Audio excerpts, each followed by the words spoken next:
let me again go. People are talking about the central bank governor. The problem, first, let me assure you, central bank will maintain its independence. It will be respected.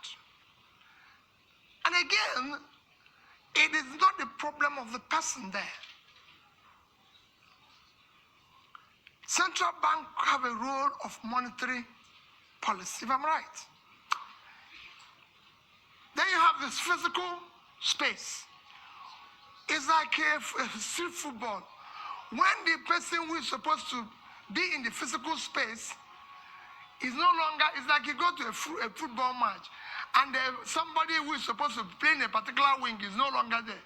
You find people playing various wings. The weakness of the physical space allows the monetary space to take over, and in supporting, because there's a weak governance structure, that is why we're able to do what we're doing. What is happening today is happening. So if you're replacing Godwin and putting somebody with that level of physical rascality, which is what is fueling our inflation and even our rate of exchange today, these are some of the things you need to cut. As long as the government continues on that fiscal rascality, that situation will occur.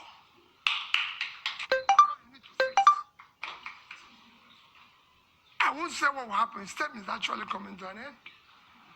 So it won't be too long. So that's that. I assure you that we'll deal with that. You asked about PPP in education.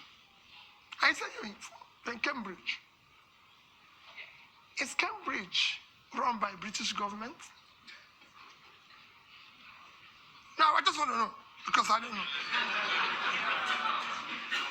When we're talking about PPP in education, we're talking about tertiary education. We're not talking about basic education. We will ensure that basic education is free, and we will drive it aggressive, because we have 20 million out of school children in the north, which I've said we will deal with decisively, because those children mostly have learned Quran, which means they're intelligent. We will meet them at the point of learning Quran and teach them skill. For the tertiary education, we must find a way to fund it in a collaborative way, public partnership, in order to be able to ensure that 4 years will be 4 years, not what is happening today. That's what we mean by that. And it will be, you'll see, it's a win-win situation. That's it. No, not the basic. It won't be the basic. Then, issue of barely servicing our debts.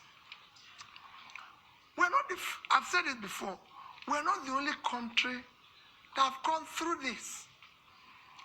Once we move from consumption to production, what we're going to do first is that what you see today, we're inability to service our debts, is because of physical rascality. You're paying unsustainable subsidy, which will be stopped from day one, because it's a criminal thing. You're no longer generating money because they're stealing with oil. And the only people who can steal oil are people in government, because ordinary people cannot steal oil. You can't put it in your pocket. It's something that you come with sheep. So all those, and you stop corruption, the waste, everything. And you go to seek to ensure that the revenues of government are properly collected. These are things, when you have tightened all the leakages and wastes, you'll be able to increase your position, and you negotiate and be able to service them. Look at it, just to give you an example. Nigeria is today the only OPEC nation, apart from Venezuela, because of sanction, that is not meeting up its quota. Because over the years of oil theft, the multinationals and everything have not been investing, coupled with the theft and everything. You're not realizing what you're supposed to. Every other nation that is in the same condition was able to bring down their rates and inflation within this period of Ukraine war. I'm not saying it's good to wait for war to be able to get more revenue, but people are taking advantage of it, because it's there. And you can't run away from it. But we couldn't take that advantage. Our situation got worse because of poor management of our own physical space, which will change without an eye. And finally, like I said, somebody kept telling me an issue that people have been saying that if I become president, that there's issue of being, how do I say that? What word do they use? Stingy. Part knew the question of stingy. How are you going to manage? Because they said you'll be stingy and everything. And let me say it publicly that people don't know what it is all about. At the heart of poverty is capital formation.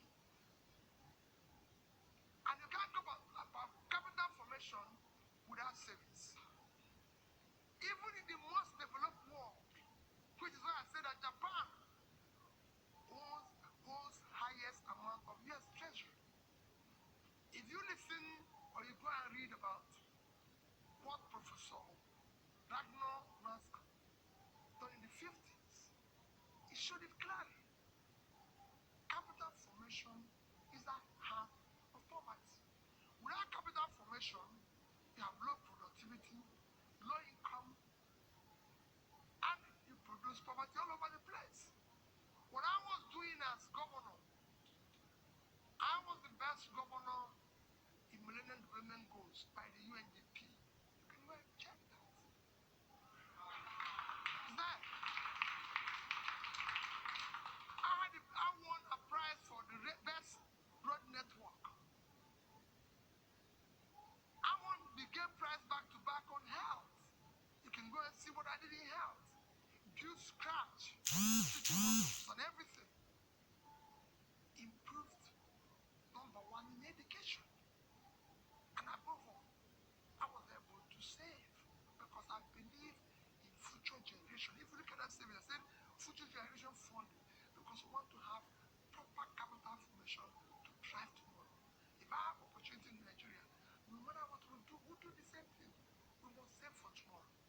Because that's how you form capital to turn around tomorrow. So as an end, I appeal to all of you.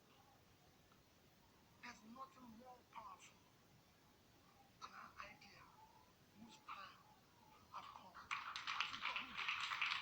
The time today is to have competent leadership with character, commitment and compassion. And that's what Nigeria is yearning for. That's what I